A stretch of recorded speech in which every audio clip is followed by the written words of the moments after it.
नमस्कार मु जयश्री पंडा बरगढ़ आज मु मनीषर गोटे गुण विषय छोट एक पदी कविताटीए ताहा मु आपण आगे प्रस्तुत करुछि। साधुता साधुता एमिति एक शब्द जहा सुनिला मात्र के मनर पवित्रता जाग्रत करी। साधुता एमिति एक शब्द जहा एक मनर भाव को पूर्ण शांति प्रदान करे। ए माने नै जे मनरे बहुत क्लेश राग रोष थिबो एवं तापरे साधु बेश धरी तपस्या करबा एहा नुहे। साधुता माने नम्र व्यवहार जहार थिबो। साधुता एमिति गुण व्यक्तित्वर मनीष आदर्श जान।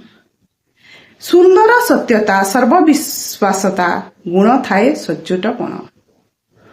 प्रदीप भली से पथ आलोकित प्रदीप भली से पथ आलोकित करिबारे समर्थक। मूल्यवान गुणे पथ आलोकित दृढ़ मने महानते। प्रदीप भली से पथ आलोकित करिबारे समर्थता। मूल्यवान गुणे पथ आलोकित दृढ़ मने महानता।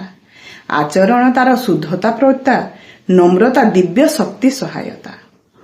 जो मनीषर नम्र व्यवहार शुद्ध पवित्र ओ अन्य को किछि साहाय्य करिवार तार प्रेरणा थाए से गोटे दिव्य शक्ति पाइछि बोली जानिबा।